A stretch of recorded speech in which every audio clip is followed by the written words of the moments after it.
So in this session, we'll be discussing how patients are assessed prior to TAVI and how we approach such decisions as which access route and which type of anaesthetic we'll be using.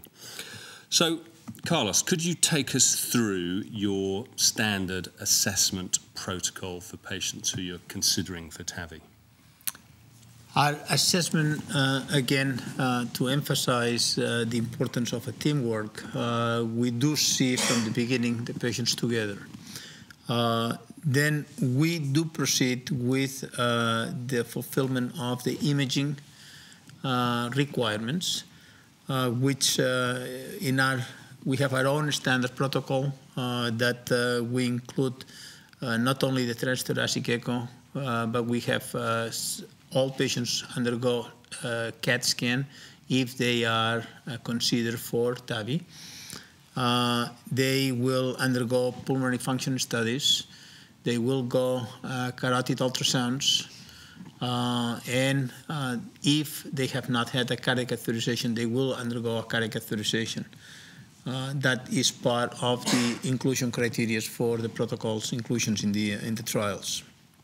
Now, after we have that, the results of this imaging are reviewed collectively by all of us, including the CT cardiologists, the echocardiographers, and us. And we determine not only the type of prosthesis that we are going to use, the size of the prosthesis, but also what approach we are going to do on that specific patient. And obviously, we take into consideration all the pros and cons of their specific anatomy.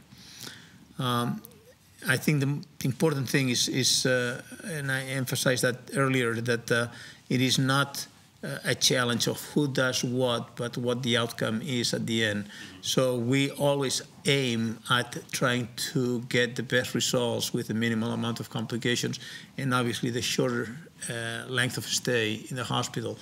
So that evaluation is done a priori in every single patient that undergoes TAVI. Okay. Just to clarify, you do transthoracic echo? Transthoracic. Do you do transesophageal echo? We do transesophageal echo at the time of the procedure. But not beforehand? Most of the time we don't. And in several occasions, not in one, but in more than one occasions, the patient is already given sedation, pre-anesthesia.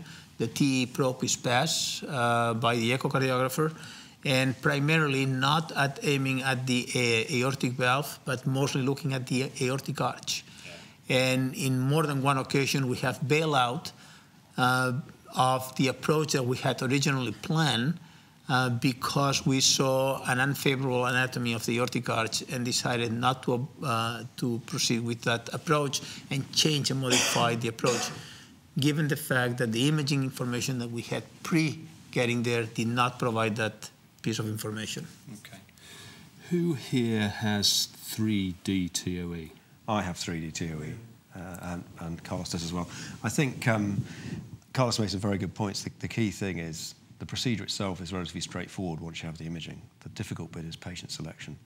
And I think that's the bit that we are still struggling with, and that's a combined approach and sometimes a combined clinic on our part to see the patients who are a difficult cohort. Once you have the baseline imaging, the key for preparation is three-dimensional imaging. Many places use CT. It's very reliable. We use 3D TOE pre-procedure. And as Carlos said, that's planning not just the valve, but also the relationship between the valve and the aorta, the aortic root, the amount of calcification, the relationship with the coronary artery. So three-dimensional imaging is a prerequisite for planning these patients. And do you do CT as well? We have started to do CT for a proportion of our patients, and we'll probably increase that. But we are a very TOE or TEE-based department. We have actually have one step forward on that process is because of our working relationship in developing a fusion imaging technology that we use in every single case that we do TAVRs. And the pre-acquired CT information allows us to plan the positioning of the valve very precisely and the route that we're going to access that deployment. and then we bring that data set into the cath lab, which we can co-register with a fluoroscopy. And what that has allowed us to do is do valve implantations using a total amount of contrast of less than 5 cc's of contrast for the entire valve deployment. So that in patients that are, for example, with significant renal functional impairment, it is a great advantage. You bank your shot on the pre-acquisition of the CT, but then you don't have to jeopardize that patient when you bring in and do the valve. Yes. So you have 3D TOE? Yes, but we use the CT for almost all the patients, but patients coming in emergency or very unstable or with renal failure, we do perform during the procedure, we go straight to the TAVI, not doing CT, and we calculate the dimension of the valve by the TE, and during the TAVI, we confirm the size of the valve with a balloon valvuloplasty, using the size of the balloon and injecting dye and looking if the balloon seals the valve. So in that case, we make a choice, and without CT, we use only core valve. With CT, we use core valve as well as Edwards valve, because core valve is more forgiving in cardiovascular because there is a range, is a self-expanding valve, so we can have a small variation allowed. We do transesophageal echocardiogram before and during the procedure, and before the procedure, of course, we do CT scan to measure the valve, to pre-plan the procedure, to pre-plan the sizing, etc. So and we don't have 3D. I understood that your patients are treated in general anesthesia. Yes, exactly. Because we treat in local anesthesia like PCI. Exactly. No, we do. So we don't use. We do general anesthesia. We do general anesthesia. We're coming to that. Would you regard a CT as mandatory? Yes. Mandatory, Lars? We do some of our procedures in the workup. We do CT scan, but I have to say the majority of the patient had is on a transesophageal echo due to capacity in our institution.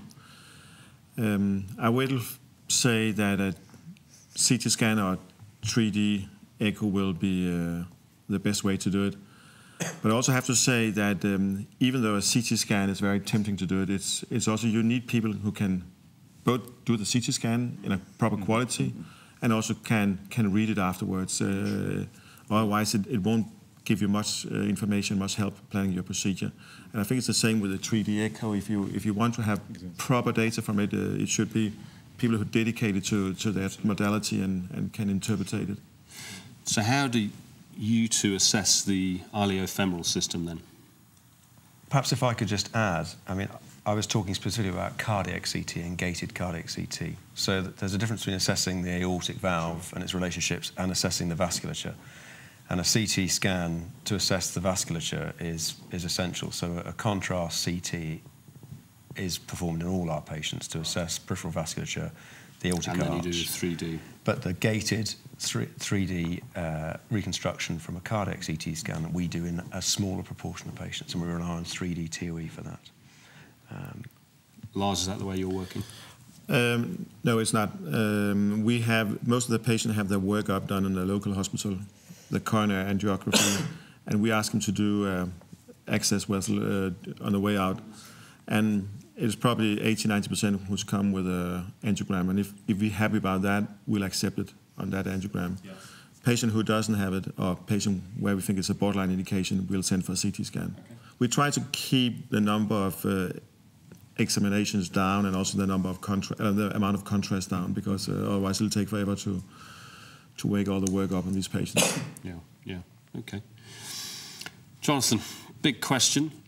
Should transfemoral be the default access route? Well, I'm aware that there are surgeons in the room, and I think that in general we have a transfemoral first policy. So if the patient is suitable for a transfemoral procedure with good vascular access, they will have a transfemoral procedure. And with the decrease in size of delivery systems and sheaths, the vascular complication rate has plummeted. and the advantages of a transfemoral approach in terms of early mobilisation, rapid discharge from hospital is almost overwhelming. So our policy is transfemoral first, and our numbers of TransEpical procedures or transaortic procedures is lower. Okay. And what do you think about the data relating to TransEpical intervention as a predictor of... I think it's difficult to take that data in isolation because the patient group that have TransEpical procedures are different. They were different in the early registries and they're different now. They have more extracardiac vascular disease, they're a different risk population. So I think it's not fair to compare the outcomes of lower risk transfemoral patients with the TransEpical cohort. I think it's a very good procedure in experienced hands with very good outcomes, and we found that. Enrico? Yeah, as a cardiac surgeon, I have to say that I think it's what we do in our institutions is quite logical. It means that we have patients clearly suitable for transfemoral approaches, and that's clear. We have patients that are clearly addressed to trans-aortic or transepical approaches, and that's clear. Then we have a certain amount, let's say 25–30% of patients that have some vascular access routes issues that could, create problems during the transfemoral procedure. In that case, I think it's better to really establish a very good heart team and decide which is the best approach without saying transfemoral for sure. I mean, that it's really important to discuss and to know that there are other options. TransEpical, of course, is a little bit more traumatic for the patient. That's normal, it's sure. But anyway, it's a good approach. We have good results in good hands. So I think it's the message is in the gray zone. Maybe it's better to switch to transepical or transaortic instead of trying to do transfemoral at any way, because problems are always there. So we can end up with very bad issues, and I think it's important to have a team deciding this. So we are not transfemoral first. Let's say we are half and half, which is correct. Okay. So moving on to type of anaesthetic. So Corrado, your local anaesthetic and sedation? Only local anesthesia, right. lidocaine. And the rest of us, we're general? All general. So I guess we would all say, partly we're just working in our comfort zone, I guess, but we like having a transesophageal echo down, and we like the control that a general anaesthetic gives. What do you think is the great advantage of doing things under local anaesthetic only? The patient is awake. We don't intubate the patient. The patient could be discharged, stays in ICU only a few hours. It's simple for us because we don't need anesthesiologist. So it's like a PCI. It's in the daily practice. We do perform the TAVI, and we call the anesthetist and advise him that we are doing a procedure, only that. So we spare money, personal, and time, and we do faster. Yeah. We don't have any problem. Sometimes we give some imidazolam during the procedure if the patient is benzodiazepine. If the patient is a little bit, it moves, it doesn't stay still, but not for the pain, because local anesthesia is enough. And also the procedure is very fast. It takes 45 minutes on the average. And so what do you have during the procedure? Obviously you've got screening. You don't have a transesophageal echo probe down, I presume? No. So it's all fluoroscopy and then only fluoroscopy, and sometimes echo. we use the gantry imaging with the CT scan sometimes, but we only for the decision of the view that we can use for the correct alignment of the valve. Okay. It's only fluoroscopy. And do you have a proportion of patients who you have to convert to a general anaesthetic? I would say only complicated patients. Only. Right. People who have a complication. Yeah. Okay. Well, I think we're all thinking about moving towards sedation. We can all see the advantages of that.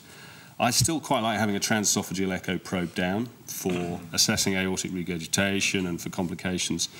So given that, Lars, what do you think about the future for intracardiac echo? We actually have quite a vast experience with that. I think we have done it in close to 100 patients, ICE-guided TAVI, because we want to move to local anesthesia, because I completely agree with Corrado, this is the way to move forward. It's more the anesthesiologist in our institution who wants to do in general anesthesia. I think local anesthesia offer a lot of good things. The patient is awake, you don't need to intubate him, hemodynamic is better. If you got a complication, vascular complication, he will tell you down the line. And so I think there's a lot of things that talks in favor of doing it in local anesthesia. And I think if you can do ICE and you have an imaging specialist in the room doing ICE for you, you get as good image quality as with a transesophageal echo. I'm not sure that I would be ready to send my anesthesiologist out of the room. I think I would like him to be with the patient and be ready to intubate the patient if something goes wrong, because we have all seen patient crashing and it's going very, very fast, and you have to be ready. You can't wait 5-10 minutes before there. I think that time issue is very important. That does take a lot of time, doesn't it, at the beginning and at the end of the procedure, all the preparation by the anaesthetist. I think that's quite an important issue. Carlos, closure devices or surgical cut down, which do you use? I don't remember doing a surgical cut down after we finished the 21 French core valve. We did the 25 and the 20, and we moved, when we went on the 25 and the 21 French, we moved to percutaneous approach. I've never done any more cut downs for that. And you're using? We're using, well, I prefer the ProStar, but I've used also 2 ProGlides simultaneously, depending on the, depends on the size of the leg of the patients. Sometimes 2 ProGlides will work better for the angulation than the ProStar. So I'm not fixed into one single recipe. I just tailor it to what I think is more convenient for me and for the patient. So your view is that these percutaneous closure devices can handle all arteries? Well, it would be foolish for me to say that, because it's not true. I think with all, if you do this procedure, sooner or later you're going to have complications, and it's a learning process. I don't like to push the envelope when I know that I'm going to have a problem. If I have a difficult access from the leg, I'm not going to go there. I'm going to go an alternative way. But so, for devices, yes, I'm going to use, if I'm going to use femoral, I want to make sure that I can pre-close that.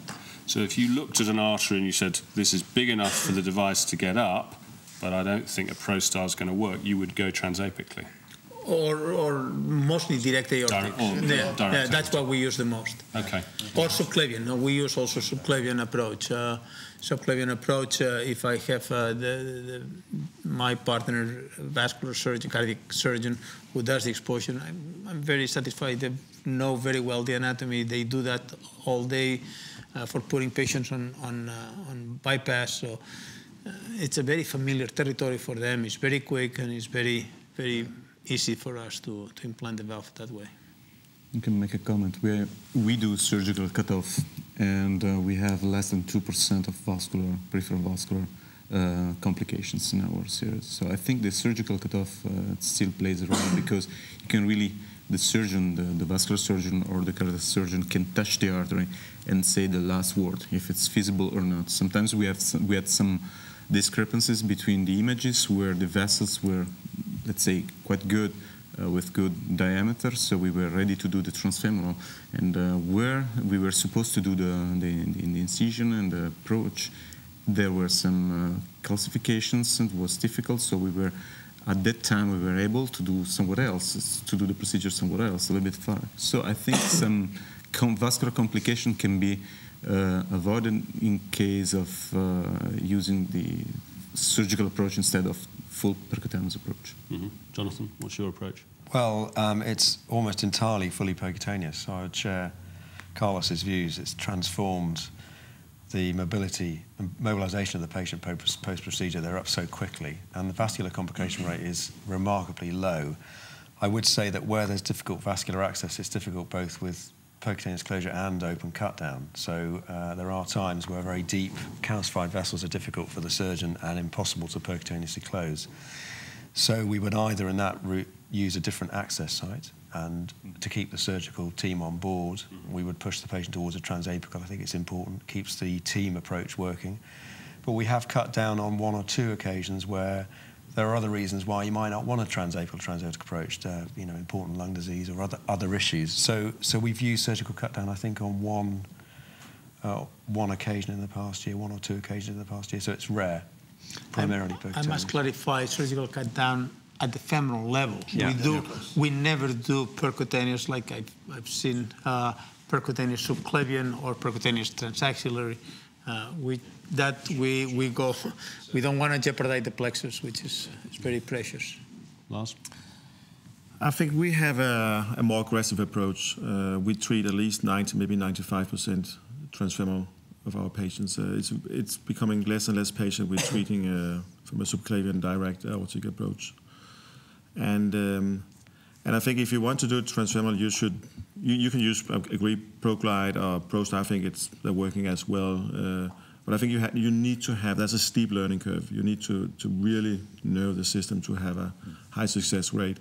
And even though you think you're doing everything right, you still have to be prepared. It will fail. So we always have a catheter over the bifurcation down in the artery, so we're ready to balloon or to put a stent in if something goes wrong. And I think it works quite well. Can I ask how often you've had to use the bailout in recent years? We don't do bailout. We do it systematically. Systematically. When I access, I leave the sheath up on the aorta, and then I come from the contralateral, put the wire, a glide wire actually, and snare the wire, take it out, and then pass a balloon and occlude that iliac artery. And we do the closure of the ProGlides or the ProStar with the balloon occlusion to occlude the flow. We tie it well, we make sure that there is no bleeding, and then we deflate the balloon and we observe. We don't have a balloon in place, but we have the same. We always have a catheter down, so we're ready to intervene. Crossover. We do the crossover. 4.18. And also, I would say that vascular complication has always been a devastating complication for TAVI and has been the biggest killer among the complications. But I think the vascular complications we see today is not the same as the vascular complication we saw early in the program, because it was a very, very high risk for the patient. You had to call the vascular surgeon. He had to try to reconstruct a heavily calcified artery, often with not completely success. Today, you can handle most of it closed. You can use your balloon. You can put a cover stent in.